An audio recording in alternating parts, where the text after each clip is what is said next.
Republican Party platform of 1860, May 17, 1860.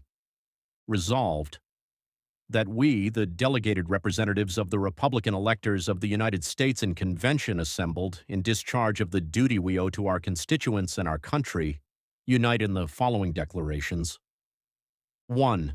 That the history of the nation during the last 4 years has fully established the propriety and necessity of the organization and perpetuation of the Republican Party, and that the causes which called it into existence are permanent in their nature, and now, more than ever before, demand its peaceful and constitutional triumph. 2. That the maintenance of the principles promulgated in the Declaration of Independence and embodied in the Federal Constitution, that all men are created equal, that they are endowed by their Creator with certain inalienable rights, that among these are life, liberty, and the pursuit of happiness, that to secure these rights, governments are instituted among men, deriving their just powers from the consent of the governed, is essential to the preservation of our republican institutions, and that the federal Constitution, the rights of the states, and the union of the states must and shall be preserved. 3. That to the union of the states this nation owes its unprecedented increase in population, its surprising development of material resources, its rapid augmentation of wealth, its happiness at home, and its honor abroad, and we hold in abhorrence all schemes for disunion, come from whatever source they may.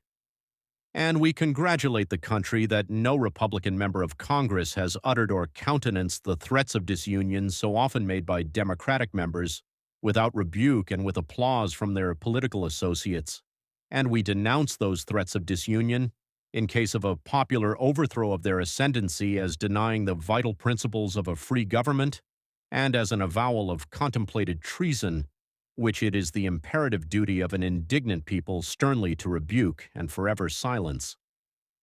4th, that the maintenance inviolate of the rights of the states, and especially the right of each state to order and control its own domestic institutions according to its own judgment exclusively, is essential to that balance of powers on which the perfection and endurance of our political fabric depends.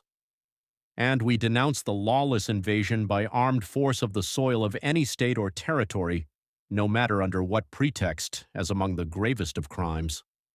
That the present Democratic administration has far exceeded our worst apprehensions in its measureless subserviency to the exactions of a sectional interest, as especially evinced in its desperate exertions to force the infamous Lecompton Constitution upon the protesting people of Kansas, in construing the personal relations between master and servant to involve an unqualified property in persons, in its attempted enforcement everywhere on land and sea through the intervention of Congress and of the federal courts of the extreme pretensions of a purely local interest, and in its general and unvarying abuse of the power entrusted to it by a confiding people.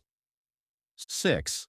That the people justly view with alarm the reckless extravagance which pervades every department of the federal government, that a return to rigid economy and accountability is indispensable to arrest the systematic plunder of the public treasury by favored partisans, while the recent startling developments of frauds and corruptions at the federal metropolis show that an entire change of administration is imperatively demanded.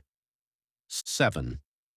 That the new dogma that the Constitution, of its own force, carries slavery into any or all of the territories of the United States is a dangerous political heresy, at variance with the explicit provisions of that instrument itself, with contemporaneous exposition, and with legislative and judicial precedent, is revolutionary in its tendency and subversive of the peace and harmony of the country.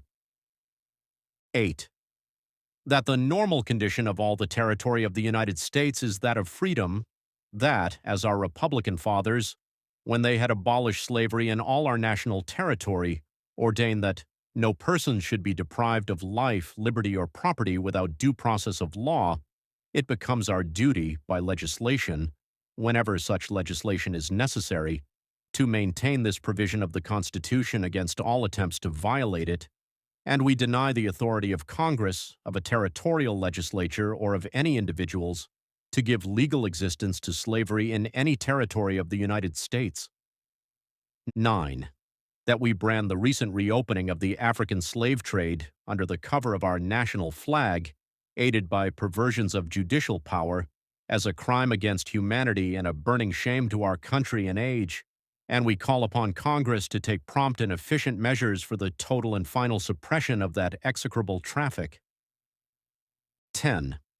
That in the recent vetoes by their federal governors of the acts of the legislatures of Kansas and Nebraska prohibiting slavery in those territories, we find a practical illustration of the boasted democratic principle of non-intervention and popular sovereignty embodied in the Kansas-Nebraska bill, and a demonstration of the deception and fraud involved therein. 11. That Kansas should, of right, be immediately admitted as a state under the Constitution recently formed and adopted by her people and accepted by the House of Representatives. 12. That while providing revenue for the support of the general government by duties upon imports, sound policy requires such an adjustment of these imports as to encourage the development of the industrial interests of the whole country, and we commend that policy of national exchanges which secures to the working men liberal wages, to agriculture remunerative prices, to mechanics and manufacturers an adequate reward for their skill, labor, and enterprise, and to the nation commercial prosperity and independence. 13. That we protest against any sale or alienation to others of the public lands held by actual settlers, and against any view of the free homestead policy which regards the settlers as paupers or suppliants for public bounty, and we demand the passage by Congress of the complete and satisfactory homestead measure which has already passed the House. 14. That the Republican Party is opposed to any change in our naturalization laws or any state legislation by which the rights of citizens hitherto accorded to immigrants from foreign lands shall be abridged or impaired, and in favor of giving a full and efficient protection to the rights of all classes of citizens, whether native or naturalized, both at home and abroad. 15. That appropriations by Congress for river and harbor improvements of a national character, required for the accommodation and security of an existing commerce, are authorized by the Constitution and justified by the obligation of government to protect the lives and property of its citizens. 16.